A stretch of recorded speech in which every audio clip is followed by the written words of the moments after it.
قرآن حکیم اور ہم ڈاکٹر اسرار احمد۔ اعوذ باللہ من الشیطان الرجیم، بسم اللہ الرحمن الرحیم۔ شہر رمضان الذی انزل فیہ القرآن ھدی للناس وبینات من الہدی والفرقان۔ اس آیت مبارک میں اللہ تعالیٰ نے ارشاد فرمایا، شہر رمضان الذی انزل فیہ القرآن، رمضان کا مہینہ وہ ہے جس میں قرآن نازل کیا گیا۔ اور قرآن کیا ہے؟ وبینات من الہدی والفرقان، ہدایت اور فرقان کی بیانات۔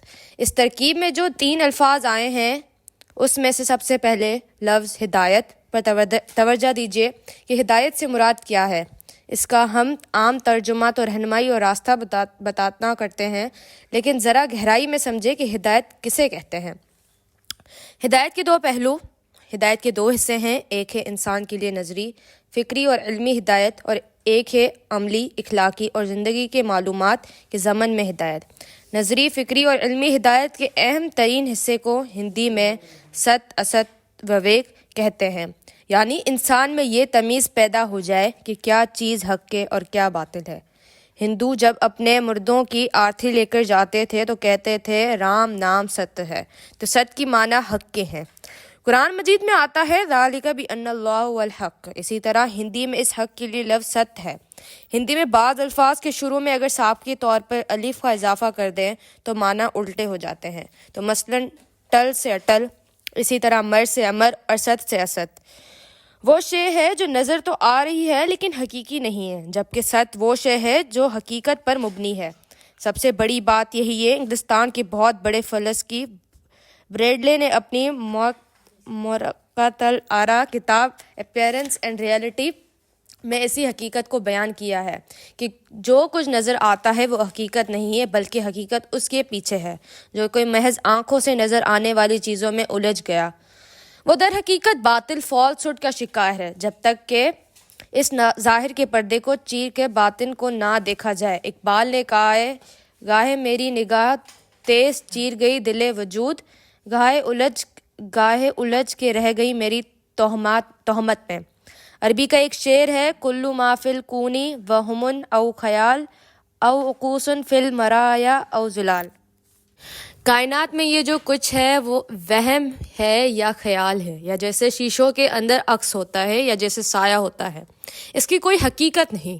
یہ مادی دنیا اور مادی عالم بڑا ٹھوس نظر آتا ہے، یہ محسوس بھی ہوتا ہے، اس میں ہمیں کوئی تکلیف پہنچتی ہے تو فوراً محسوس ہو جاتی ہے، اور اس کی مسرت بھی فوراً محسوس ہوتی ہے۔ ہم اس کی تکلیف سے بھی متاثر ہوتے ہیں اور اس کی راحت سے بھی، لیکن اصل بات یہ ہے کہ انسان سمجھ لے کہ یہ نامود معبود ہے، یعنی اس کے نامود تو ہے، حقیقت کوئی نہیں۔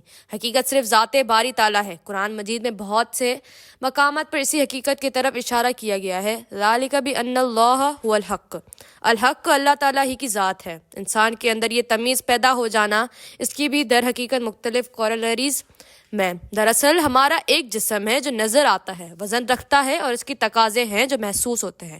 بھوک لگتی ہے تو اس کا احساس ہوتا ہے، پھانسی نکلتی ہے تو درد ہوتا ہے، اس کی مسرت بھی اور اس کی تکلیف بھی محسوس ہوتی ہے، لیکن ہمارا حقیقی وجود یہ نہیں ہے۔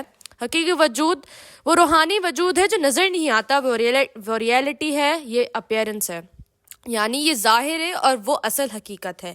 اسی طرح یہ دنیا کی زندگی ہے، عظیم کائنات ہے، کہکشائیں، گیلیکسی ہیں، ایسے ستارے ہیں جو سائز میں ہمارے سورج سے لاکھوں گنا بڑے ہیں۔ پوری کائنات کا وسعت کو دیکھیں تو یہ ہمارا سورج بھی ایک ذرہ معلوم ہوتا ہے، اور ذرے کا دل چیریں تو معلوم ہوتا ہے کہ اس کے اندر پورا سورج موجود ہے۔ لہو خورشیدہ کے ٹپکے اگر ذرے کا دل چیریں، ان ذرات کا دل چیر کر ایٹمی توانائی نکالی گئی ہے۔ مہر درخشاں ذرائع فانی مہر درخشاں، لیکن یہ سب اپیرنس ہے، حقیقت نہیں ہے۔ اگر یہ بات دل میں ٹھک جائے تو گویا انسان کی نظری، فکری اور علمی رہنمائی ہو گئی، اور اگر نگاہیں یہیں الجھی ہوئی ہیں تو اور دلچسپیاں انہی ظاہری چیزوں میں ہیں، اور بھاگ دوڑ انہی کے لیے ہے، انہی کو زندگی سمجھا ہے، اپنے آپ کو اسی ظاہری جسم سے تعبیر کیا ہے، تو آدمی چاہے فلسفی ہو، پی ایچ ڈی ہو، مفسرہ، محدث، فقیہ اور مفتی ہو، وہ در حقیقت اندھیروں ظلمات ہی میں ہے۔ اس لیے قرآن کہتا ہے یخرجوہم من الظلمات الی النور، یعنی اللہ اہل ایمان کو اندھیروں سے نکال کر روشنی میں لاتا ہے۔ یہ جو ظواہر اپیرنس میں ان کی بجائے حقائق پر توجہ اور نگاہوں میں مرکوز ہوں تو یہ نظری ہدایت ہے، جس کے لیے رسول اللہ صلی اللہ علیہ وآلہ وسلم بڑی پیاری دعا ہے، اللہم ارینی حقیقت الاشیاء کما ہے، اے اللہ مجھے تو چیزوں کی حقیقت دکھا جیسے کہ وہ فی الواقع ہیں۔ ظاہر تو سب کو نظر آ رہا ہے، کتا بھی کار کو اگر اپنی طرف آتا دیکھ لے تو راستہ بدل لیتا ہے، اگر ہم نے بھی یہ کر لیا تو کون سا بڑا تیر مار لیا۔ تو پہلی بات یہ سمجھ لیجئے کہ نظری ہدایت یہی ہے کہ اس سے ظاہر و باطن کا فرق معلوم ہو جائے، حق اور باطل، ریئلٹی اینڈ فالسہڈ پوری طرح واضح ہو جائے۔ یہی بات سورۃ الکہف میں بھی بیان ہوئی ہے، جب حقیقت پر باطل کا معلومہ ہو جائے تو یہی دجالیت ہے۔ دجل کسے کہتے ہیں؟ حقیقت پر کسی اور شے کے پر پردہ ڈال دینا۔ اسی اعتبار سے یہ دجالیت ہے کہ ان تین حقیقتوں یعنی ذات باری تعالیٰ، روح انسانی اور حیات اخروی پر ان تین ظواہر یعنی کائنات، جسم حیوانی اور حیاتی دنیا دینوی کا پردہ پڑ جائے، اور یہی دجل اور فریب ہے۔ اور جیسے جیسے سائنس ترقی کر رہا ہے یہ دجل پڑتا ہے چلا جا رہا ہے اور اس ظاہری کی دلکشی بڑھتی چلی جا رہی ہے، یہ اپیرنس اور زیادہ دل کا موہ لینا والی چیز بنتی چلی جا رہی ہے، اس کی رونقیں بڑھتی جا رہی ہیں اور اس کی چمک دمک میں اضافہ ہوتا جا رہا ہے۔ نظر کو خیرہ کرتی ہے چمک تہذیب حاضر کی، یہ سنائی مگر جھوٹے نگوں کی ریزہ کاری ہے، یہ جھوٹ اور فالسہڈ ہے، حقیقت نہیں ہے۔ بہرحال پہلی بات نظری، فکری اور علمی ہدایت ہے۔ میں نے اس وقت بنی اصلاحات یعنی ایمان باللہ، ایمان بالرسالت اور ایمان بالآخرت کے حوالے سے بات نہیں کی، بلکہ ایک نئے زاویے سے وضاحت کی کوشش کی ہے۔ اگر انسان میں ست Asad Vivek, reality and false اور ریئلٹی اینڈ اپیرنس کی مابین فرق و امتیاز، حق اور باطل میں امتیاز کا وصف قائم ہو گیا تو اسے نظری، فکری اور علمی ہدایت حاصل ہو گئی۔ دوسری ہدایت عملی ہے۔ اس معاملے میں بھی قرآن کا یہ فلسفہ سمجھ لیجئے کہ عمل ہدایت کا ایک درجہ انفرادی سطح پر ہے کہ میں کیا کروں کیا نہ کروں۔ اللہ تعالیٰ نے یہ انفرادی ہدایت ہر انسان کے دل میں ودیت کر کے اس دنیا میں بھیجا ہے۔ ایسے بتانے کی ضرورت نہیں ہے کہ یہ خیر ہے اور یہ شر ہے، یہ نیکی ہے اور یہ بدی ہے، یہ بھلائی ہے، یہ برائی ہے۔ وَنَفْسٍ وَمَا سَوَّاهَا فَأَلْهَمَهَا فُجُورَهَا وَتَقْوَاهَا۔ تو شمس نفس انسان کے معلوم ہے کہ سچ بولنا اچھا ہے اور جھوٹ بولنا برا ہے، وعدہ کر کے پورا کرنا اچھا ہے اور وعدہ خلافی کرنے بری بات ہے، بڑوں کی خدمت اور عزت کرنا اچھی بات ہے اور ان کے ساتھ بے عزتی کا معاملہ کرنا بری بات ہے، والدین کی ادب اور خدمت پر مبنی رویہ اچھا ہے اور اگر ان کے لحاظ نہ ہو تو یہ بری بات ہے۔ اسے کون نہیں جانتا؟ یہ دوسری بات ہے کہ انسان کا مزاج ہی بگڑ گیا ہو تو اس وجہ سے وہ اپنے اندر کی اس ہدایت سے فائدہ نہیں اٹھا پاتے، لیکن جس وقت وہ غلط کام کر رہا ہوتا ہے اسے اندر سے ضمیر متنبہ کرتا ہے کہ تم غلط کر رہے ہو۔ اس کے نام نفس لوامہ ہے کہ جس کی قسم کھائی گئی، لا اقسم بیوم القیامہ ولا اقسم بنفس اللوامہ، سورۃ القیامہ، نہیں میں قسم کھاتا ہوں قیامت کے دن کی، اور نہیں میں قسم کھاتا ہوں نفس ملامت گر کی۔ یہی وجہ ہے کہ قرآن مجید میں اس انفرادی معاملے پر اتنا زیادہ زور نہیں دیا گیا، بلکہ انہیں معروف و منکر کہا گیا ہے کہ جو چیزیں معروف اور جانی پہچانی ہیں یہی اچھائیاں اور بھلائیاں ہیں، بس ان کے پیروی کرو۔ منکر وہ ہیں جن سے انسان کا نفس خود ہی نفرت کرتا ہے۔ یہ دوسری بات ہے کہ انسان اپنی کسی وفات کی وجہ سے یا کسی وقتی جذبے کے تحت کسی منکر کا ارتکاب کر لیتا ہے، لیکن اس کی فطرت اسی وقت بھی اسی ٹوک رہی ہوتی ہے کہ غلط کام کر رہے ہو۔ انسان کی اصل احتیاط اجتماعی زندگی میں ہدایت کی ہے۔ یہاں آ کر جو پیچیدگیاں پیدا ہو جاتی ہیں ان کا حل عقل انسان کے لیے محل مطلق اور ناممکن ہے۔ دنیا میں آج تک 3 اجتماعی مسائل کا نشاندہی ہوتی ہے۔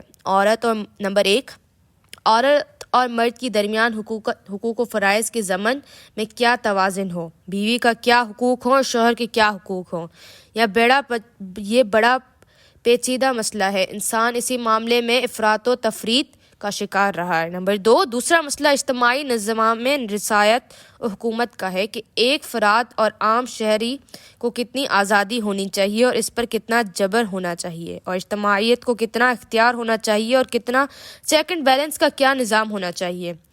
پولیٹیکل سائنس ساری کے ساری اسی مسئلے کے گرد گھومتی ہے۔ نمبر 3، اسی طرح سرمایہ اور محنت، کارخانے دار اور مزدور کے حقوق و فرائض میں کیا توازن ہونا چاہیے۔ اس میں ذرا سے عدم توازن سے ظلم و استحصال کا بازار گرم ہو جاتا ہے، سرمایہ دار غریب کا خون چوستا ہے۔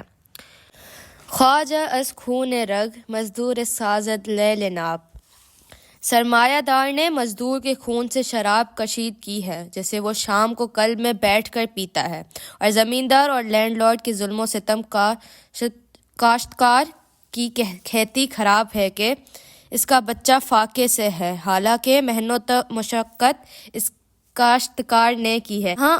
یہاں آ کر انسان بالکل گھٹنے ٹیک کر اللہ سے ہدایت کا طالب بنتا ہے۔ سورۃ الفاتحہ کے قرآن مجید کے بالکل شروع میں ہونے کی حکمت بھی یہی ہے کہ انسان پہلے خود کہہ رہا ہے الحمدللہ رب العالمین الرحمن الرحیم مالک یوم الدین ایاک نعبد و ایاک نستعین، تمام شکر اس اللہ کے لیے ہے جو تمام جہانوں کا پروردگار ہے، بڑا مہربان نہایت رحم والا ہے، جزا اور سزا کے دن کا مالک ہے، ہم تیری ہی عبادت کرتے ہیں اور تجھی سے مدد چاہتے ہیں۔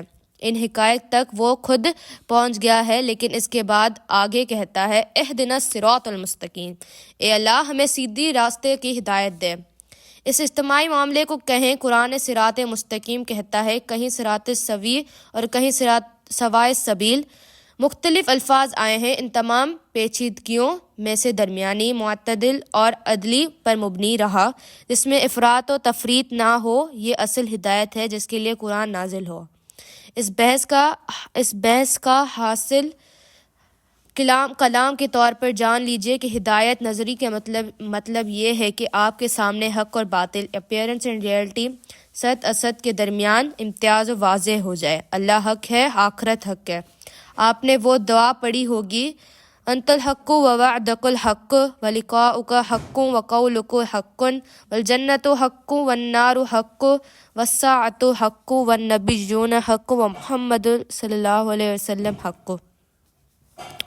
یہ تمام امورک ہے، باقی جو نظر آ رہا ہے یہ سب باطل ہے۔ سورۃ الحشر میں متنبہ کیا گیا وَلَا تَكُونُوا كَالَّذِينَ نَسُوا اللَّهَ وَأَنسَاهُمْ أَنفُسَهُمْ، آیت نمبر 19۔ ان لوگوں کی طرح نہ ہو جانا جنہوں نے اللہ کو بھلا دیا تو اللہ نے ان کو اپنی جانوں سے غافل کر دیا۔ ہم اپنے مادی جسم کو محسوس کر کے سمجھتے ہیں کہ ہم نے، حالانکہ حقیقت میں تو کوئی اور شے ہے کہ جو ہمارے وجود کی بنیاد بنتی ہے۔ اسی طرح فرمایا یعلمون ظاہرا من الحیات الدنیا، سورۃ الروم، یہ دنیا کی زندگی کے ظاہر اپیرنس کو ہی جانتے ہیں، حقیقت کو نہیں جانتے۔ دنیا کی زندگی کی حقیقت معنوی کو جانتے تو اللہ کی پہچان لیتے اور آخرت کو فوراً پہچان لیتے، لیکن یہ صرف دنیا کی زندگی کے ظاہر کو جانتے ہیں۔ نظری ہدایت ہے۔ جہاں تک عملی ہدایت کا تعلق ہے تو ہر انسان کے لیے اس کی جبلی ہدایت اس کے اندر موجود ہے۔ جیسے پیٹ کھانے کو مانگتا ہے، جسم کے دوسرے تقاضے ہیں ان کو پورا کیا جائے۔ اسے ہدایت صرف اس کی بات کی دینا ضروری ہے کہ کیا حلال ہے اور کیا حرام ہے۔ یہ ایسے ہی جیسے کہ سڑک کے ذریعے جب آپ مرے جاتے ہیں تو ہر موڑ پر نشان لگے ہوتے ہیں کہ یہاں سے آرام سے گزرنا ورنہ کھائی میں گر جاؤ گے۔ سپیڈ کی حدود معین کر دی گئی ہے۔ اسی طرح سے زندگی کے مختلف معاملات میں حدود اللہ معین کر دی گئی ہیں کہ ان حدود سے تجاوز نہیں کرنا۔ باقی یہ خیر و شر کے بارے میں تمہیں بتانے کی ضرورت نہیں ہے کہ کیا خیر ہے اور کیا شر ہے، کیونکہ تمہیں خود ہی معلوم ہے۔ البتہ اجتماعی زندگی کے اندر تم محتاج محض ہو کہ اللہ تعالیٰ کی ہدایت تمہیں ملے۔ اب اگلے لفظ پر آئیں، بینات من الہدی والفرقان۔ فرقان کا مطلب ہے حق و باطل میں فرق، و ست اسد میں فرق، اپیرنس اینڈ ریئلٹی میں فرق۔ بینات وہ ہیں جو از خود روشن ہوں۔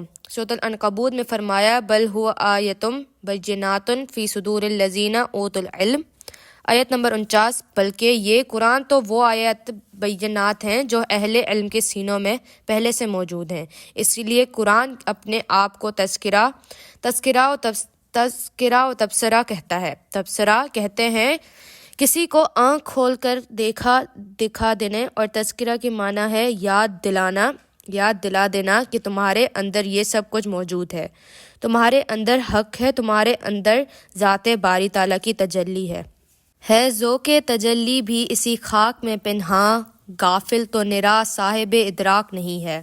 چنانچہ قرآن مجید جو بینات کا لفظ لاتا ہے تو وہ اس اعتبار سے کہ یہ انسانی روح کے لیے جانی پہچانی شے ہے، اس میں کوئی نئی شے نہیں ہے، اسی لیے بڑے پیار انداز میں مولانا روم نے کہا، خوش کے تار و خوش کے مغز و خوش کے پوست از قزامی آید این آواز دوست۔ قرآن مجید کو سنتے ہوئے وہ شخص جس کا دل قوی اور زندہ ہوا اور روح بیدار ہوتا، وہ یوں محسوس کرتا ہے جیسے یہ میرے دوست کی آواز آ رہی ہے، اور گویا یہ تو میرے اپنے دل کی آواز ہے۔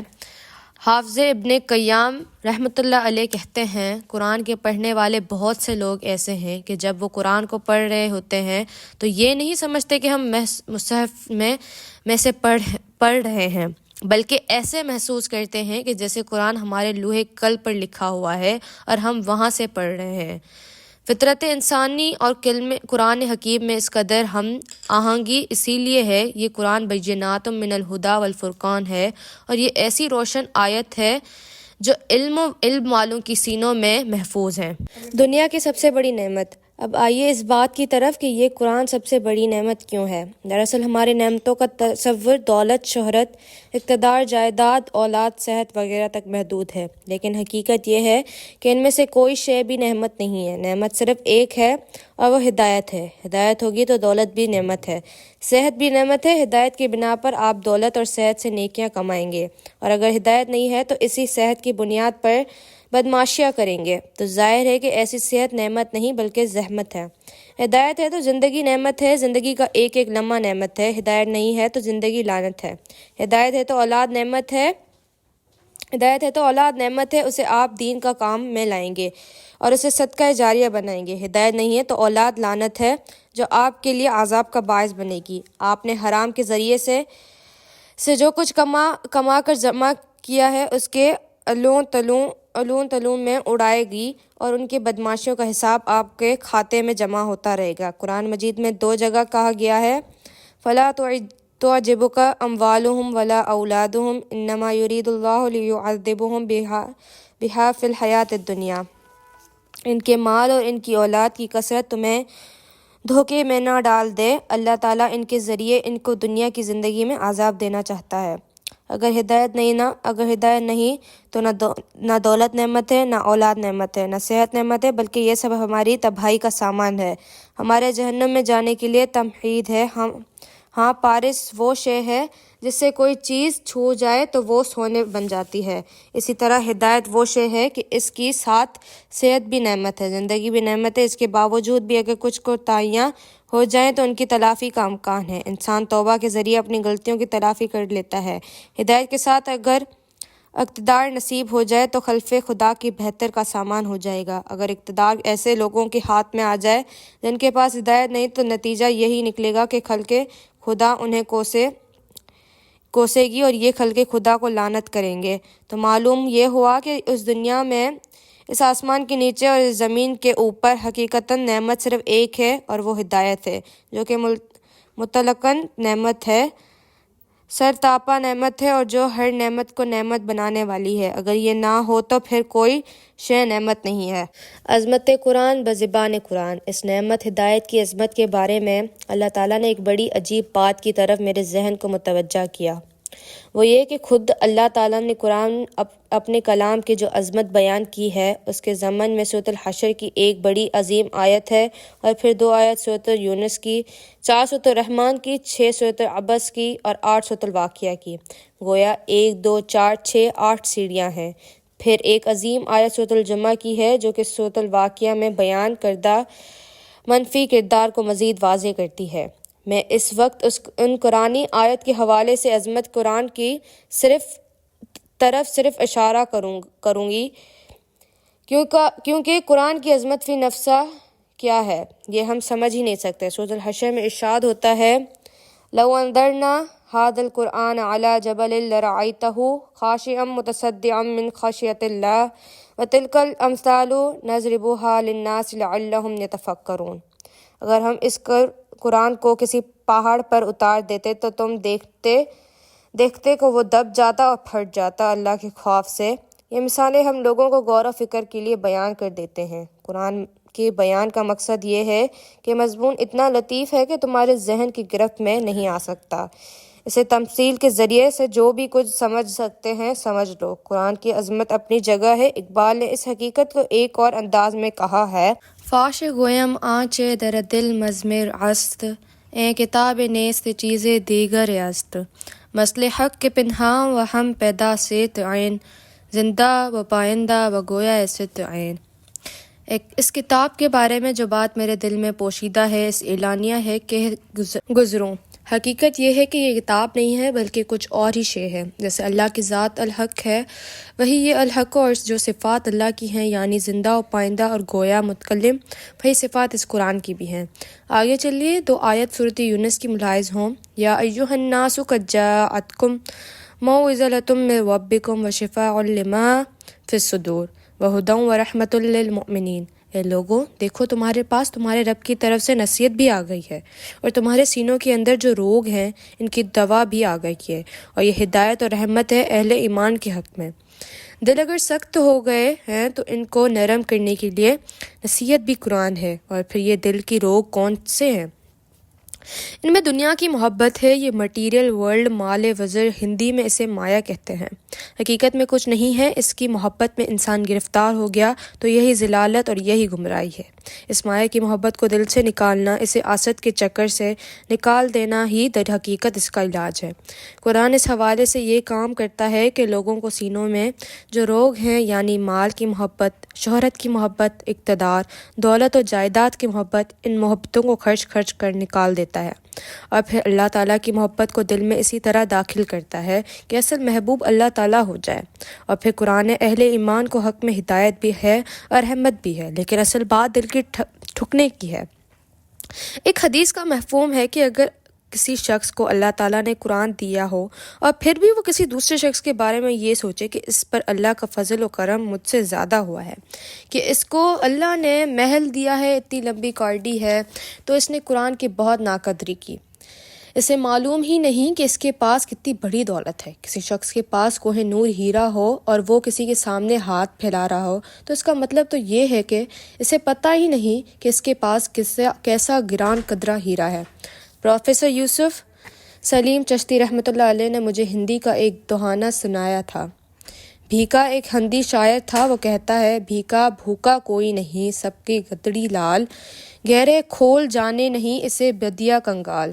یعنی کوئی انسان بھوکا نہیں ہے، اللہ تعالیٰ نے ہر انسان کو دل میں اپنی معرفت گویا کوہ نور ہیرے کی صورت میں رکھی ہوئی ہے، تو پھر وہ بھوکا اور مفلس کیسے ہوگا؟ صرف دل کی گرہ کھولنے کی ضرورت ہے، چونکہ انسان اپنے دل کی گرہ کھولتا نہیں ہے، اسی لیے محسوس کرتا ہے کہ بھوکا ہو گیا ہے، مفلس اور کنگال ہو گیا ہے۔ سورۃ یونس کی 2 آیت ہے قل بفضل اللہ ورحمتہ فبذلک فلیفرحوا وخیر مما یجمعون۔ کہہ دیجئے کہ یہ اللہ کے فضل ہے، فضل اور اس کی رحمت ہے، بس اس نعمت پر چاہیے کہ خوشیاں مناؤ، وہ بہتر ہے اس سے وہ جمع کرتے ہیں۔ چنانچہ اس قرآن پر فخر کرو کہ اللہ نے ہمیں اتنی بڑی دولت دی ہے۔ سورۃ الرحمن کی 4 آیت ملاحظہ ہوں۔ الرحمن علم القرآن خلق الانسان علمہ البیان۔ الرحمن اس نے قرآن سیکھا، انسان کو تخلیق کیا، اسے بیان سکھایا۔ 4 چیزیں جو سب سے چوٹی کی ہیں اللہ تعالیٰ نے ان 4 آیتوں میں جمع کر دی ہیں۔ اللہ کے ناموں میں سب سے پیارا نام الرحمن ہے۔ اہل عرب میں اللہ کا لفظ زیادہ معروف تھا اور رحمان کے لفظ سے بدکتے تھے، لیکن قرآن نے آ کر جس نام کو زیادہ نمایاں کیا وہ رحمان ہے کہ سب سے زیادہ محتاج ہم اللہ کی رحمت ہی کے ہیں، جبکہ رسول اللہ صلی اللہ علیہ وآلہ وسلم نے یہ فرمایا جب تک رحمت خداوندی دستگیری نہیں فرمائے گی میں بھی جنت میں داخل نہیں ہو سکتا۔ ہمارا تمہارا کیا معاملہ ہے؟ علم القرآن، اس نے قرآن سکھایا۔ ویسے تو انسان کو سارے کا سارا علم اللہ تعالیٰ ہی نے دیا ہے۔ فزکس، الجبرا، جیومیٹری کس نے سکھائی، کیمسٹری کس نے پڑھائی، لیکن سب سے اونچا علم قرآن کا ہے۔ خلق الانسان، اس سے انسان کو تخلیق کیا۔ ویسے تو ساری کائنات اللہ تعالیٰ ہی نے بنائی، فرشتے، جن، آسمان، زمین، سیارے اور ستارے بنائے، لیکن ان سب میں سے سب سے چوٹی کی مخلوق انسان ہے۔ علمہ البیان، اس نے اسے بیان سکھایا، اسے بہت کچھ سکھایا ہے، سماعت، بصارت دی ہے اور بہت صلاحیتیں دی رکھی ہیں، لیکن چوٹی کی چیز بیان ہے۔ اس کا ایک نتیجہ نکلتا ہے اور وہ یہ کہ اس چوٹی کا مصروف کو یعنی قوت بیانیہ کو چوٹی کی شے پر خرچ کرو، یعنی اس کو قرآن کے پڑھنے، پڑھانے، سیکھنے، سکھانے، سمجھنے، سمجھانے میں صرف کرو۔ چنانچہ اس قافیے میں وہ حدیث آ جاتی ہے جو حضرت عثمان بن عفان رضی اللہ تعالیٰ عنہ سے مروی ہے کہ رسول اللہ صلی اللہ علیہ وآلہ وسلم نے ارشاد فرمایا، خیرکم من تعلم القرآن وعلمہ، تم میں سے بہترین لوگ وہ ہیں جو قرآن سیکھیں اور سکھائیں۔ سیکھنا، سکھانے کے مختلف مراحل و مدارج ہیں۔ قرآن کا صرف ناظرہ پڑھنا، سیکھنا، سکھانا بھی ٹھیک ہے، حفظ و تجوید بھی ٹھیک ہے، اور قرآن کو سمجھنا ہو تو اس کے لیے عربی سیکھنی پڑے گی۔ پھر ایک تو اس کا سرسری طور پر سمجھنا ہے، اور دوسری یہ کہ اس کی گہرائیوں میں اترنا ہے، اس کے فلسفے اور حکمت کو سمجھنا ہے، اسی سے اپنی معاشی زندگی کے لیے ہدایت اخذ کرنی ہے، اور اسی سے اپنی سیاسی اور سماجی زندگی کے لیے رہنمائی لینی ہے۔ تو یہ اس کے مختلف مدارج ہیں، لیکن بہترین لوگ وہ ہیں جو قرآن پڑھیں اور پڑھائیں، سیکھیں اور سکھائیں۔ اب 6 آیت سورۃ عبس کی ہیں۔ کلا انہا تذکرہ فمن شاء ذکرہ فی صحف مکرمہ مرفوعۃ مطہرہ بایدی سفرہ کرام بررہ۔ کوئی نہیں، یہ قرآن یاد دہانی ہے، بس جو چاہیے یاد دہانی حاصل کر لے۔ یہ قرآن بڑی ہی باعزت، بلند اور پاکیزہ صحیفوں میں ہے، اور اس کاتب ملائکہ مقربین ہیں جو کہ بہت ہی باعزت اور نہایت نیک ہے۔ یہ قرآن کی ایک اور اعتبار سے مدح ہے۔ قرآن تو صرف یاد دہانی ہے، تمہاری روح کے اندر وہ سارا علم موجود ہے، تمہاری روح میں دبی ہوئی چنگاری موجود ہے۔ جیسے چنگاری کے اوپر راکھ آ جاتی ہے، اسی طرح تمہاری روح کے اندر موجود چنگاری پر راکھ آ گئی ہے۔ قرآن صرف اس راکھ کو ہٹانے کے لیے آیا ہے، یہ دلوں کی زنگ کو دور کرنے کے لیے آیا ہے۔ قرآن اندر کے سوئے ہوئے شعور کو بیدار کرنے کے لیے آیا ہے۔ اس کے بعد فرمایا، قرآن بہت ہی باعزت صحیفوں میں سے ہے جو کہ بہت ہی بلند ہے۔ ایک جگہ الفاظ آئے ہیں، وَإِنَّهُ فِي أُمِّ الْكِتَابِ لَدَيْنَا لَعَلِيٌّ حَكِيمٌ۔ سورۃ الزخرف۔ یہ قرآن تو ہمارے پاس ام الکتاب ہے، یہ بہت بلند مرتبہ اور حکمت و دانائی کی کتاب ہے۔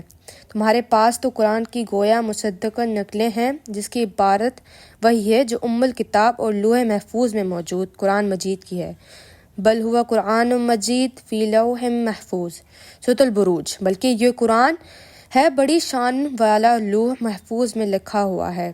اب آئیے ملاحظہ کیجیے 8 آیت سورۃ الواقعہ کی۔ فلا اقسم بما وقع النجوم وانہ لقسم لو تعلمون عظیم۔ نہیں، مجھے قسم ہے ان مقامات کی جہاں ستارے گرتے ہیں، اور اگر تمہیں علم ہو تو بہت بڑی قسم ہے جو ہم نے کھائی ہے۔ آج شاید انسان کو پتہ چلا ہے کہ اس کائنات کے اندر بہت بڑے بڑے بلیک ہولز ہیں جو کہ مواقع النجوم ہیں۔ یہ تو ماہرین فلکیت ایسٹرونومسٹ سے پوچھیں کہ یہ بلیک ہولز کیا ہیں اور کس بلا کا نام ہے۔ کوئی بڑے سے بڑا سیارہ قریب سے گزر جائے تو وہ ان میں دھنس جائے گا اور فنا ہو جائے گا۔ انہ لقرآن کریم فی کتاب مکنون لا یمسہ الا المطہرون۔ یہ بڑا باعزت قرآن ہے، چھپی ہوئی کتاب میں ہے، وہ کتاب اللہ کے پاس لوح محفوظ میں ہے۔ اسے تو چھو ہی نہیں سکتے مگر صرف وہ کہ جو انتہائی پاک ہے، یعنی فرشتے جو اسے چھوتے ہیں۔ اگرچہ علماء نے اس آیت میں سے فقہی حکم نکال لیا ہے کہ بغیر وضو قرآن کو ہاتھ نہ لگایا جائے، لیکن یہاں اصل مفہوم کچھ اور ہے، اور وہ یہ کہ قرآن کے باطن تک انسان کی رسائی اس وقت تک نہیں ہو سکتی جب تک کہ اس کا باطن بالکل پاک نہ ہو جائے، ورنہ وہ قرآن کے بھی ظاہر کے اندر الجھا رہے گا کہ یہ اسم ہے، یہ فعل ہے، اس کا مادہ یہ ہے۔ اس بات کا مولانا روم اس طرح فرماتے ہیں، ماذا قرآن مغزہا برداشتیم استحون پیش سگان اندہ ختیم، یعنی قرآن سے اس کا اصل مغز تو ہم نے لے لیا ہے اور خالی ہڈی کتوں کے آگے ڈال دی ہے، وہ خالی ہڈیوں میں لڑتے رہتے ہیں، بس اگر اندر پاک ہو گیا ہو تو قرآن کے باطن تک رسائی ہو گئی، ورنہ آپ تفسیر لکھ دیں گے لیکن آپ کی رسائی قرآن کے باطن تک نہیں ہوگی۔ تفسیر تو غیر مسلم بھی لکھ دیتے ہیں، لوگوں نے بڑی بڑی کتاب میں بھی لکھ دی ہے، حدیث کے بڑے بڑے انڈیکس غیر مسلم نے مرتبہ کر دیے ہیں، لیکن قرآن کے باطن تک ایک کی رسائی نہیں ہوئی۔ تنزیل من رب العالمین، پھر اس کا اتارا جانا ہے لوح محفوظ کتاب مکنون ام الکتاب سے، اسی ہستی کی طرف سے جو تمام جہانوں کا رب ہے۔ آگے اب منفی پہلو ہے، اب تک کی باتیں آپ کو اچھی لگ رہی تھی، اب کڑوی بات ہے۔ افبہذا الحدیث انتم مدہنون، کیا اس قرآن جیسی چیز سے تم بے انتہائی برت رہے ہو؟ بے تو جہی کر رہا ہوں، اسے پڑھنا نہیں، پڑھتے ہو تو سمجھنا نہیں، سمجھتے ہو تو عمل نہیں کرتے۔ اتنی عظیم سے کائنات کی عظیم ترین نعمت سے یہ سلوک، انگریزی ہم نے اتنی پڑھ لی ہے کہ انگریزوں کو پڑھا دیں، لیکن عربی نہیں سیکھ سکے کہ قرآن سمجھ سکے۔ آخر اللہ کو کیا جواب دیں گے؟ P H D physics chemistry میں ڈاکٹری میں نہ جائیں کتنے سال لگا کر لوگ ڈگریاں لیتے ہیں کہ آدھی عمر گزر چکی ہوتی ہے، سب کچھ پڑھ لیتے ہیں لیکن اتنی عربی نہیں پڑھ سکتے کہ قرآن سمجھ سکے۔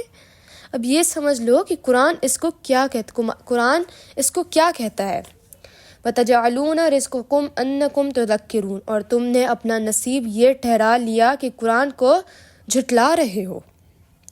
اگرچہ زبان سے نہیں کہتے کہ قرآن جھوٹا ہے، لیکن اگر تم قرآن کو سچا اور حق سمجھتے تو کیا اس کے ساتھ ایسا سلوک کرتے؟ یہ ہے وہ شے جس کو میں نے ریورس گیئر سے تعبیر کیا ہے، جو میرے اور آپ کے لیے لمحے فکر یہ ہے۔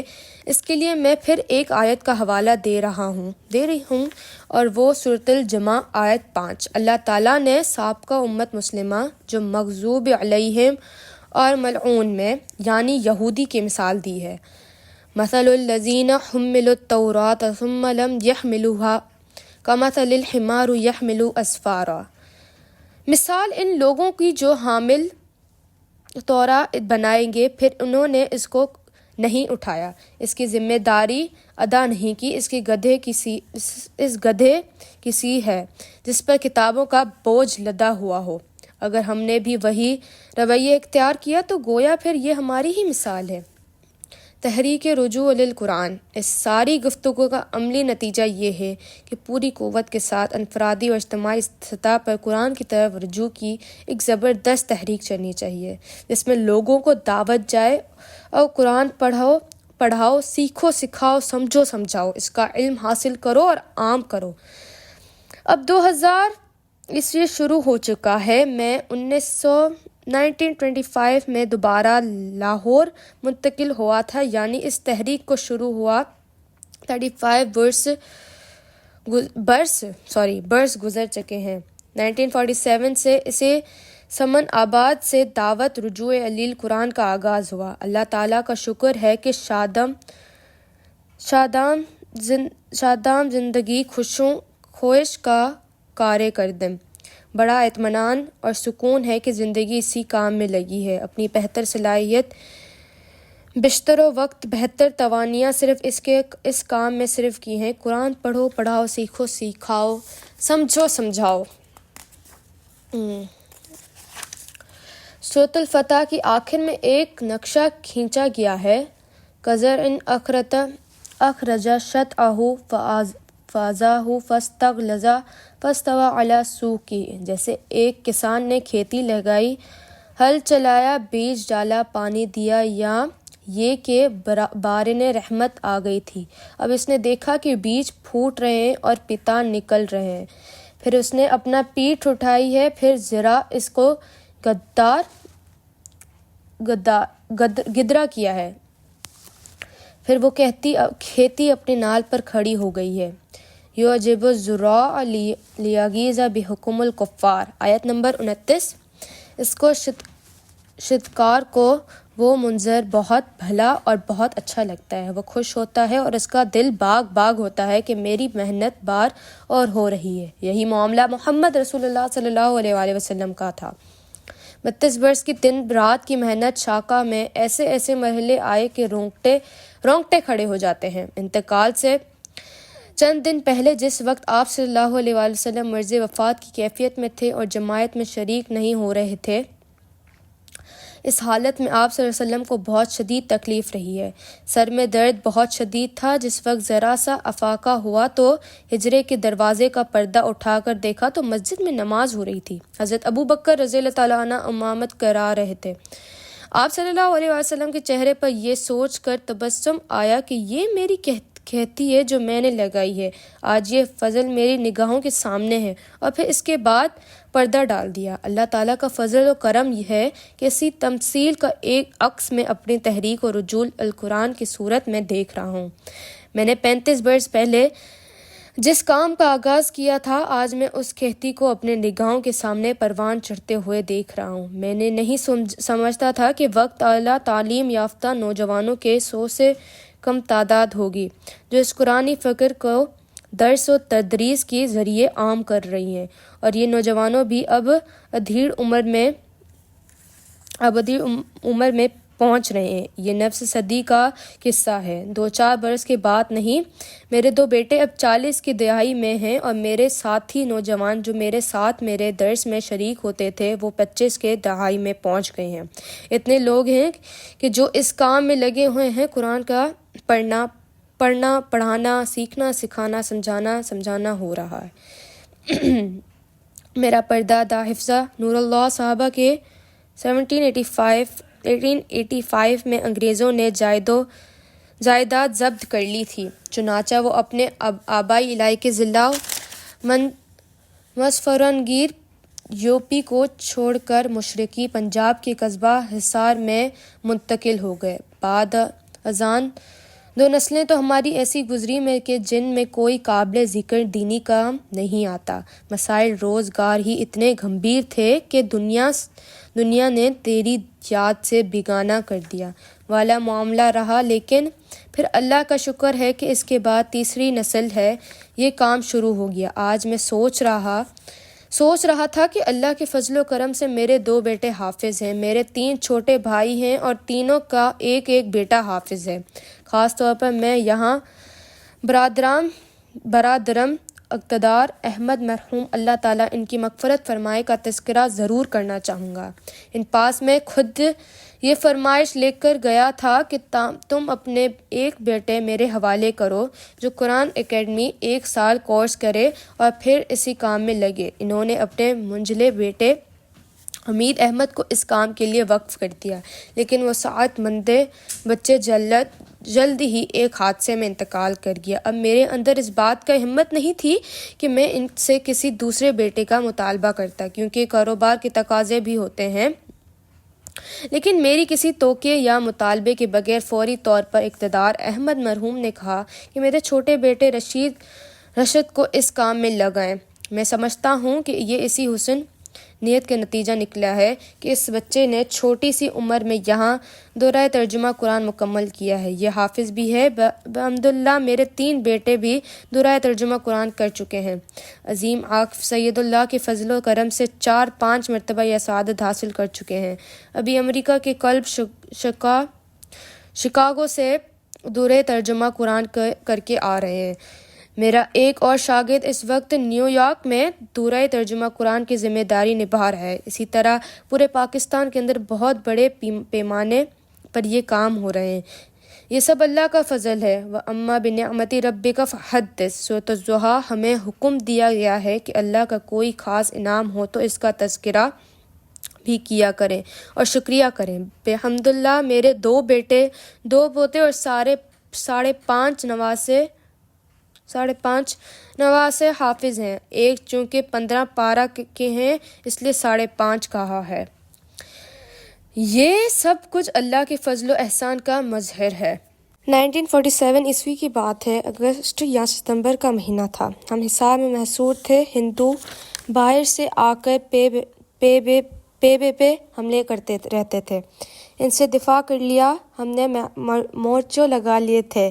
بھائی جان نے اسی وقت بی ایس سی انجینئرنگ اور میں نے میٹرک کا امتحان پاس کر لیا تھا۔ چنانچہ یہ فارغ وقت ہم نے ایک مسجد میں بیٹھ کر مولانا مودودی رحمۃ اللہ علیہ کا رسالہ ترجمان القرآن، جس میں سورۃ یوسف کی تفسیر چھپ رہی تھی، بڑے غور سے پڑھ رہے تھے۔ قرآن کا ذوق میرے اندرون میں سے شروع ہوا۔ شوق پہلے بھی تھا، بلکہ یہ تو اس وقت سے تھا جب میں 5ویں جماعت میں پڑھتا تھا۔ اس وقت علامہ اقبال کا ایک شعر میرے ذہن میں چپک کر رہ گیا تھا۔ اس زمانے میں معزز تھے مسلمان ہو کر اور تم خوار ہوئے تارک قرآن ہو کر۔ اس وقت میری عمر 10-11 سال ہوگی، لیکن قرآن کو پڑھنے اور سمجھنے کا ذوق اس وقت پیدا ہوا جب میں ان دونوں مل کر جوائنٹ اسٹڈی کرتے تھے۔ پھر قرآن کی عظمت منکشف ہوئی، اس نے ایک دلچسپی اور لذت پیدا ہو گئی، اور اللہ تعالیٰ نے اس درجہ مناسبت عطا فرمائی کہ اللہ کے فضل و کرم سے بھی پھر میری زندگی تو اسی کام میں لگ گئی۔ پروفیسر یوسف سلیم چشتی صاحب کہا کرتے تھے کہ ہم نے عاشق قرآن تو بہت دیکھے ہیں، لیکن فنافی القرآن ڈاکٹر اسرار کے سوا کوئی نہیں دیکھا۔ حالانکہ وہ مولانا احمد علی رحمۃ اللہ علیہ کے بہت قریب رہے۔ جس زمانے میں حمایت اسلام ایک تبلیغی کالج ہوتا تھا، اس وقت وہ اس کے پرنسپل تھے اور اس کے منتظم مولانا احمد علی ہوتے تھے۔ ان سے بہت قریبی رابطہ تھا۔ بہرحال دعوت رجوع القرآن کے حوالے سے میں آپ کو جو خوشخبری دے رہا ہوں وہ یہ ہے کہ جگہ جہاں آپ اس وقت بیٹھے ہوئے اب یہ بھی جامع القرآن کی شکل اختیار کرے گی، یعنی جسے حضور اکرم صلی اللہ علیہ وسلم نے حجۃ الوداع میں فرمایا تھا، ان الزمان قد استدار کہیئۃ یوم خلق اللہ السماوات والارض۔ متفق علیہ۔ قریش نے کیلنڈر میں اونچ نیچ کر دی تھی، اشہر حرام آگے پیچھے کر دیا تھا، لیکن حجۃ الوداع کے موقع پر صحیح تقویم کے مطابق حج ہوا تھا۔ حضور اکرم صلی اللہ علیہ وآلہ وسلم نے فرمایا، آج سے نسک کا قاعدہ منسوخ ہو۔ آج وقت کی تقویم وہی آ گئی کہ جس پر اللہ تعالیٰ نے کائنات کو پیدا کیا تھا۔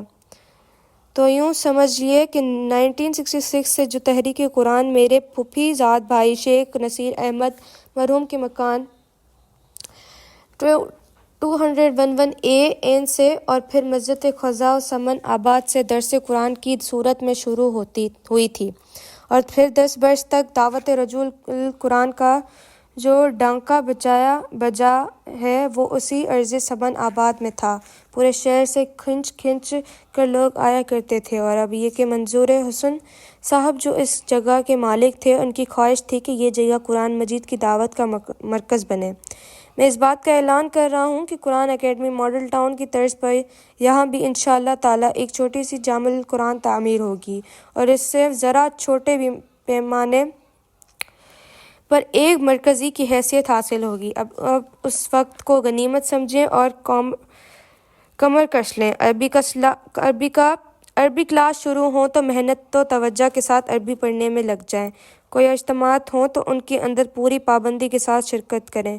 تعمیر ہو تو اس میں دل کھول کر چندہ دیں اور پورے زور و شور کے ساتھ اس کی تعمیر میں حصہ لیں تاکہ یہ جلد از جلد مکمل ہو سکے۔ یہاں ایک مسجد بھی بنے گی۔ ابھی تک مختلف مسجدیں مختلف مسلکوں کے نام سے پہچانی جاتی ہے۔ کوئی دیوبندی مسلک کی مسجد ہے تو کوئی بریلوی مسلک کی ہے۔ اسی طرح اہل حدیث اور شیعہ مسالک کے مساجد میں، لیکن یہ مسجد اسلام و قرآن کی مسجد یعنی جامع القرآن ہوگی، اور اس کے ساتھ کسی فرقے واریت کا معاملہ نہیں ہوگا۔ انشاءاللہ اللہ کے وہ مرکز یہاں بنیں گے۔ عظیم ترین نعمت کے تقاضے۔ اب ذرا ایک اور بات کا جائزہ لیجئے، دیکھیے قرآن مجید میں سے سب سے بڑی نعمت ہے، تو اللہ تعالیٰ کے ہاں ان نعمتوں کا حساب بھی ہونا ہے جو ہمیں عطا کی گئی ہے۔ ثم لتسألن یومئذ عن النعیم، سورۃ التکاثر۔ پھر قیامت کے دن تم میں سے ان نعمتوں کے بارے میں حساب کتاب بھی ہوگا، یعنی تم نے ہماری نعمت کا صحیح استعمال بھی کیا کہ نہیں۔ نعمت قرآنی کا استعمال ایک تو یہ ہے کہ قرآن پڑھو، پڑھاؤ، سیکھو اور سکھاؤ، اس کا نور کو عام کرو، چہرے دانگ عالم کو اس کی روشنی اور ہدایت سے منور کرو۔ لیکن اس کا دوسرا معاملہ یہ ہے کہ اس کتاب کے نظام کو قائم کرنے کے لیے تن من دھن کی بازی لگاؤ۔ یہ صرف پڑھنے کے لیے نہیں آئی ہے، یہ اس لیے آئی ہے کہ ہمارے سارے فیصلے اس کے مطابق ہوں۔ وَمَن لَّمْ يَحْكُم بِمَا أُنزِلَ اللَّهُ فَأُولَٰئِكَ هُمُ الْكَافِرُونَ هُمُ الظَّالِمُونَ هُمُ الْفَاسِقُونَ۔ سورۃ المائدہ۔ جو اللہ کی اتاری ہوئی شریعت کے مطابق فیصلے نہیں کرتے وہی تو کافر ہیں، وہی تو ظالم ہیں، وہی تو مشرک ہیں، وہی تو فاسق ہیں۔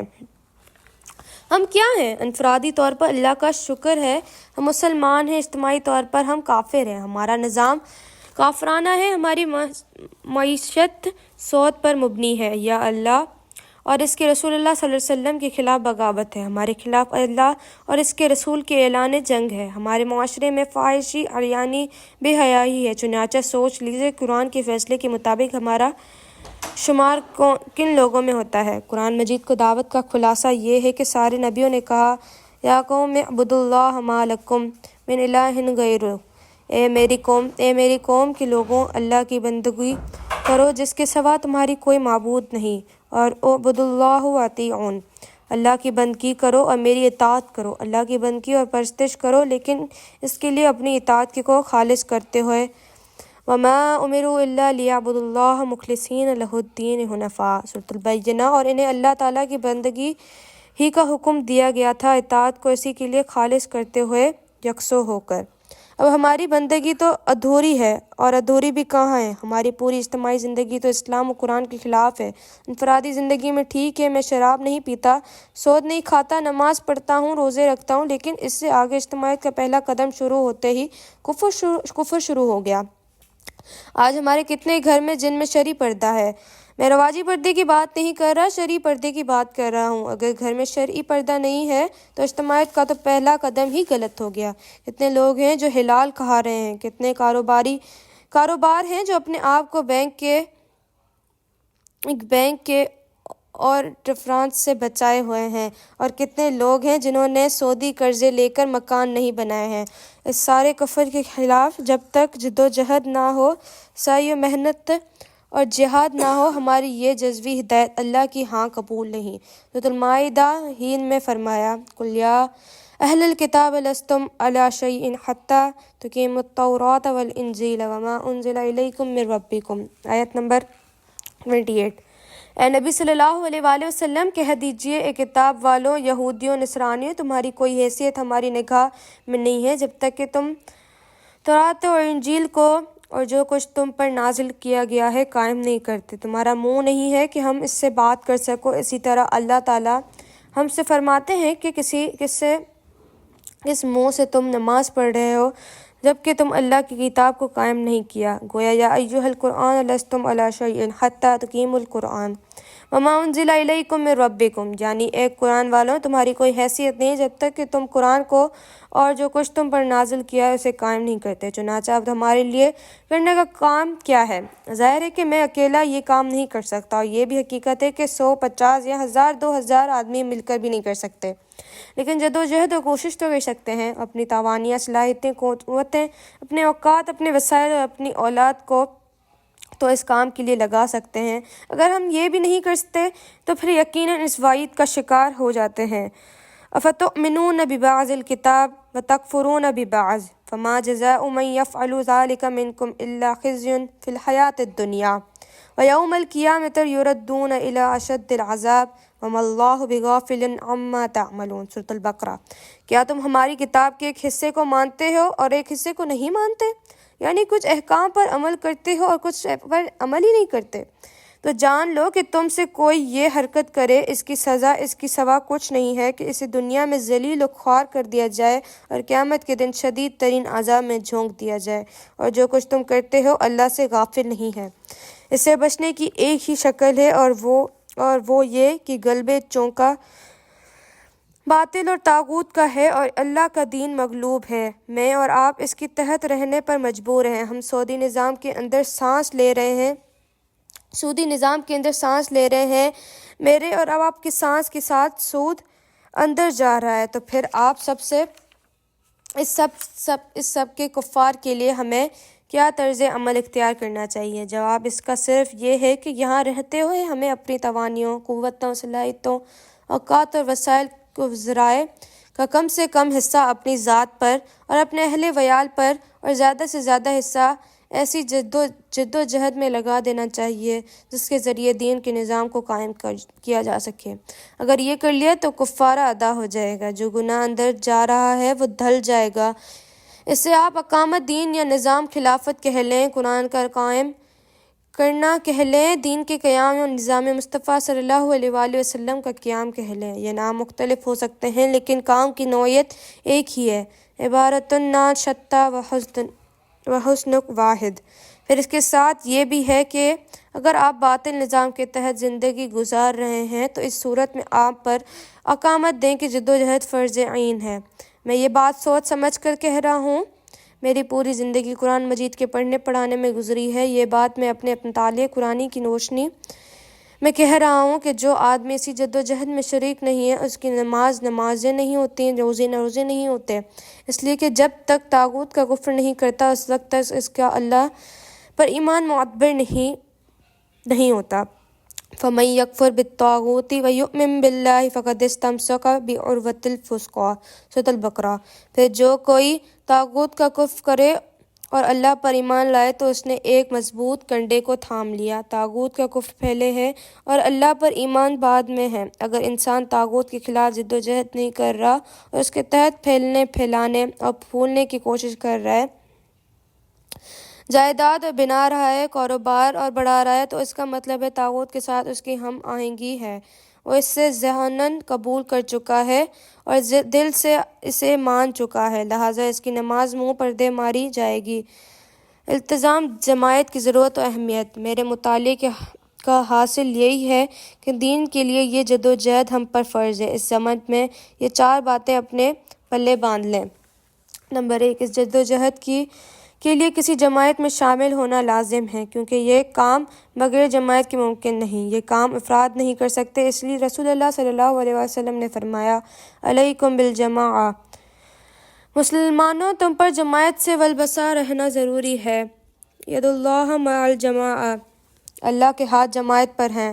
اور ایک حدیث میں نبی اکرم صلی اللہ علیہ وسلم نے صاف فرما دیا، انا امرکم بخمس اللہ امرنی بہن، بالجماعۃ والسمع والطاعۃ والجہرۃ والجہاد فی سبیل اللہ۔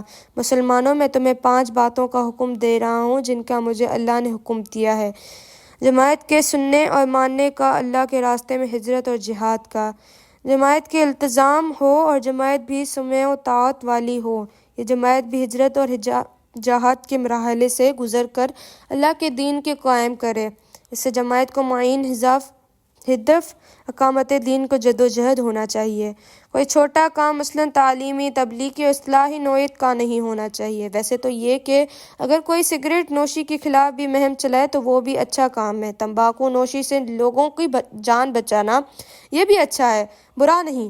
آپ اپنے محلے کی صفائی کر لیں، انجمن حفظانی صحت بنا لیں تو یہ بھی بہت اچھی بات ہے، لیکن اس جماعت کا ڈکلیئرڈ گول اقامت دین اور غلبہ دین کی جدوجہد ہونا چاہیے۔ نمبر 2، وہ جماعت انتہائی منتظم ڈسپلن ہونی چاہیے۔ نمبر 3، یہ معلوم ہونا چاہیے کہ اس جماعت کا طریقہ کار کیا ہے۔ ایک بات طے ہے کہ اگر وہ طریقہ رسول اللہ صلی اللہ علیہ وسلم کے طریقہ کار سے ماخوذ اور مستبد نہیں ہے تو آپ کبھی منزل تک نہیں پہنچ سکتے۔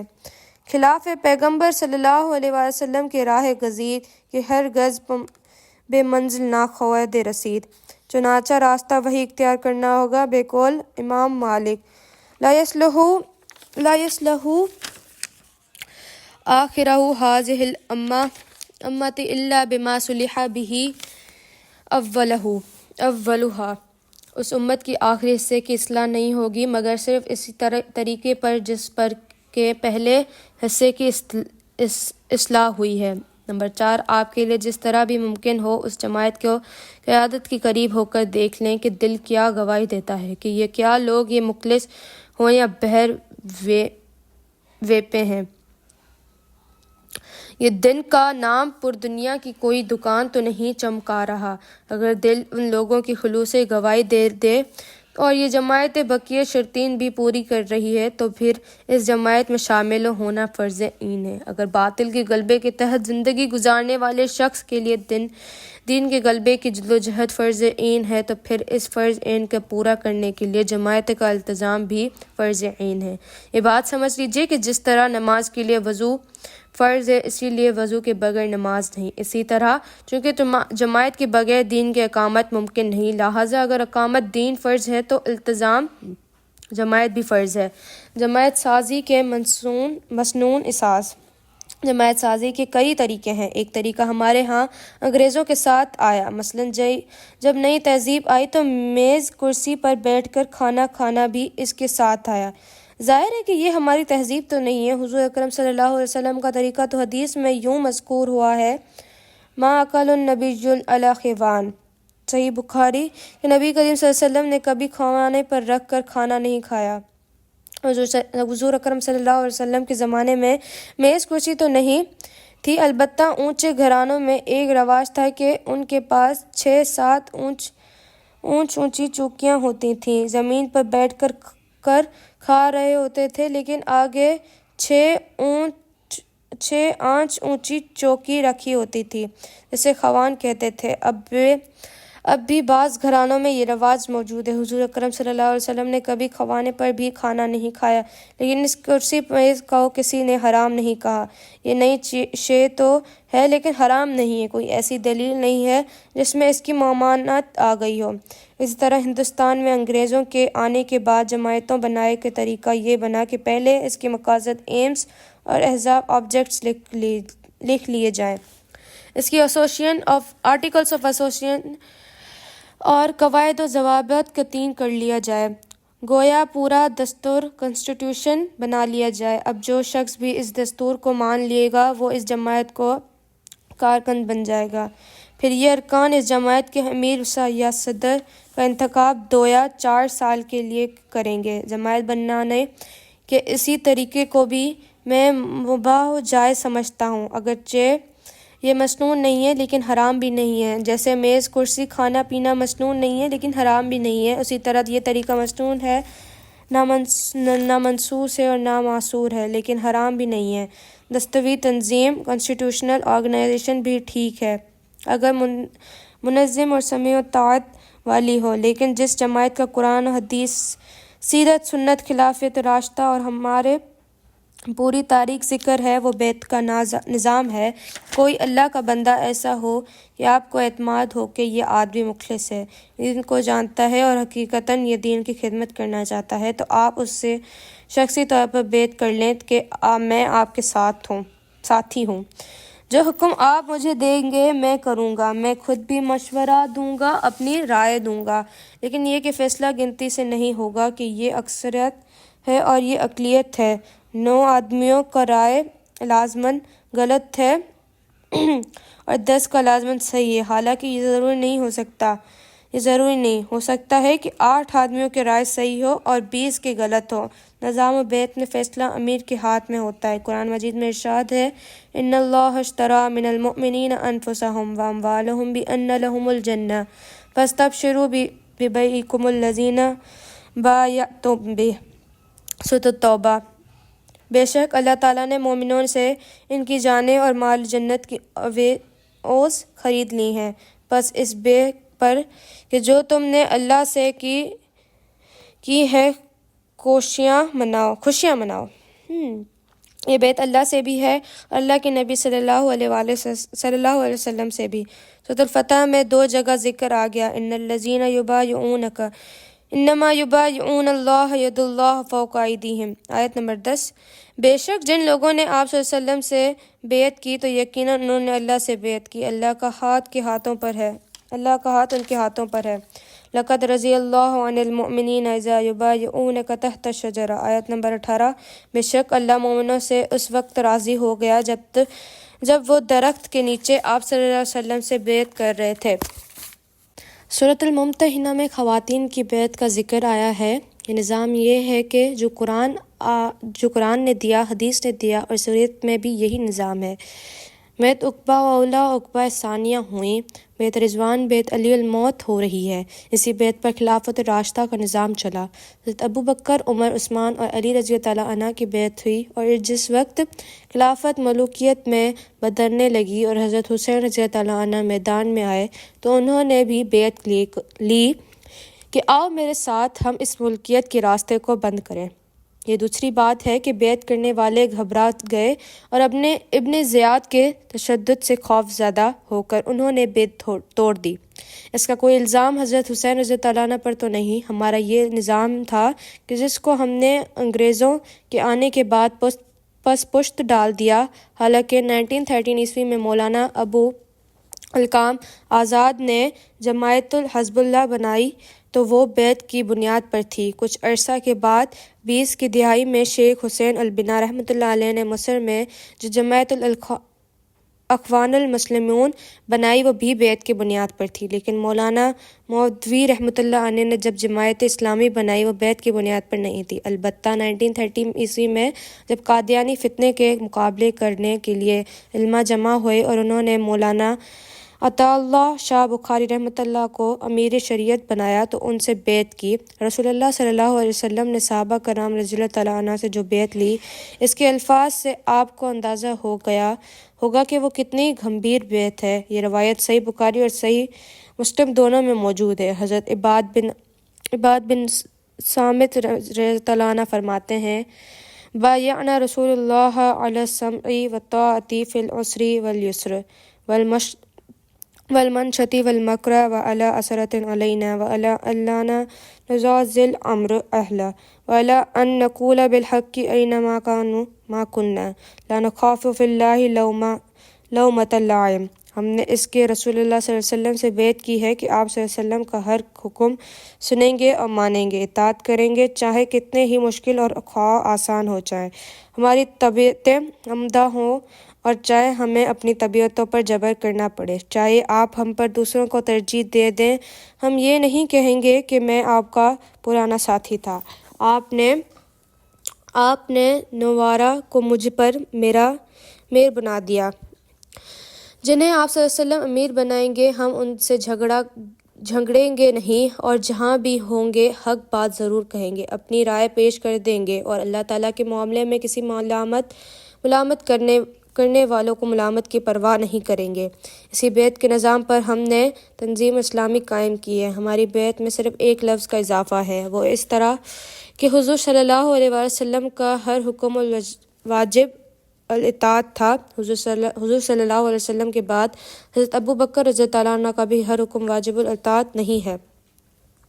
ان سے بھی کتاب و سنت کی دلیل پوچھی جائے گی، کتاب و سنت کے خلاف وہ کوئی حکم نہیں دے سکتے۔ چنانچہ ہم نے بیعت کے الفاظ یہ رکھے ہیں، انی ابایعکم علی السمع والطاعۃ فی المعروف، یعنی اس میں صرف 2 لفظ فی المعروف بڑھا دیے ہیں، باقی وہی بات ہے۔ اس بیعت کے بارے میں اب میں آخری بات کہہ رہا ہوں۔ مسلم شریف میں حضرت عبداللہ بن عمر رضی اللہ تعالیٰ عنہ سے روایت ہے کہ رسول اللہ صلی اللہ علیہ وآلہ وسلم نے ارشاد فرمایا، من مات ولیس فی عنقہ بیعۃ مات میتا جاہلیہ، جو شخص اس حال میں مرا کہ اس کی گردن میں بیعت کے قلادہ نہیں تھا تو وہ جاہلیت کی موت مرا۔ گویا یہ بیعت ایسی ہے جیسے آپ نے اپنی بکری کے گلے میں رسی ڈالی ہوئی ہے اور رسی کا ایک سرا آپ کے ہاتھ میں ہے، چنانچہ اب وہ بکری آپ کے پاس سے کہاں جا سکتی ہے؟ اس طرح سے گویا رسی کا ایک سرا بیعت کرانے والے کی گردن میں ہے اور دوسرا بیعت لینے والے کے ہاتھ میں۔ صاف صاف بات کر رہا ہوں کہ گردن میں بیعت کی قلادے کے بغیر موت اسلام کی موت نہیں بلکہ جاہلیت کی موت ہے۔ میری ان گزارشات کے تجزیہ کریں تو ظاہر ہو جائے گا کہ اقامت دین کے حوالے سے عملاً 2 ہی صورتیں ممکن ہیں، یا تو اسلام کا نظام قائم ہے، نظام خلافت تو خلیفہ ہے، اس کے ہاتھ پر بیعت ہوگی، اگر نہیں کریں گے تو جہنم میں جائیں گے، اور اگر اسلام کا نظام قائم نہیں ہے تو ظاہر وہ نظام خود بخود نہیں آئے گا، اس لیے محنت کرنا پڑے گا، جماعت بنانی ہوگی، کوشش کرنی ہوگی۔ چنانچہ جماعت کے امیر سے امیر بیعت کرنے ہوگی۔ ان 2 کے علاوہ تیسری شکل ممکن نہیں۔ اگر نظام خلافت ہے تو خلیفہ کے ہاتھ پر بیعت، جیسے حضرت ابو بکر، عمر، عثمان اور علی رضی اللہ عنہ کے ہاتھ پر بیعت کی گئی، اور اگر نظام خلافت نہیں ہے تو جماعت اس کو قائم کرنے کے لیے کھڑی ہو، اس کے امیر کے ہاتھ پر بیعت ہوگی۔ پس ثابت ہوا کہ اگر کوئی مسلمان ہے اور وہ اسلام کے موت مرنا چاہتا ہے تو اس بیعت کرنا ہوگا۔ ان صلاتی و نسکی و محیائی و ماتی للہ رب العالمین، سورۃ الانعام۔ بے شک میری نماز، میری قربانی، میری زندگی، میری موت اللہ رب العالمین ہی کے لیے ہے۔ میں نے جو دین کا تقاضا سمجھا وہ آپ کے سامنے رکھ دیا ہے۔ اب آپ میں سے ہر شخص کے دل و دماغ کا فیصلہ ہے۔ دل و دماغ گواہی دیں کہ بات ٹھیک ہے تو اس کو قبول کرنا پر آپ پر لازم ہے، اور اگر بات سمجھ میں نہیں آئی تو بے شک رد کرے دیں۔ اگر بات سمجھ میں آ گئی ہے کہ یہ کام تو صحیح ہے لیکن یہ تنظیم صحیح نہیں ہے تو کسی اور تنظیم کو دیکھیں۔ کسی نبی کو تنظیم تو آج موجود نہیں ہے، لہٰذا آپ کو اس کام کے لیے جو بھی بہتر نظر آئے اور آپ کے خیال میں بھی جو جماعت بہتر طریقے پر جدوجہد کر رہی ہے اس پہ شریک ہو جائیں، لیکن کوئی شخص اپنے آپ کو اس سے فارغ نہ سمجھے، اس لیے کہ غلبہ باطل کو تحت زندگی گزارنے والے شخص کے لیے اقامت دیں، اور غلبہ دین کو جدوجہد فرض عین ہے، اور یہ وہ فرض ہے کہ اگر اس کے طرف انسان توجہ نہیں دے رہا اور اس کے ضمن میں اپنی ذمہ داری پوری نہیں کر رہا تو میرے نزدیک ایسا شخص باقی فرائض کی ادائیگی کے باوجود اللہ کے ہاں اپنی اس کوتاہی پر جواب دہ ہے۔ اوکے۔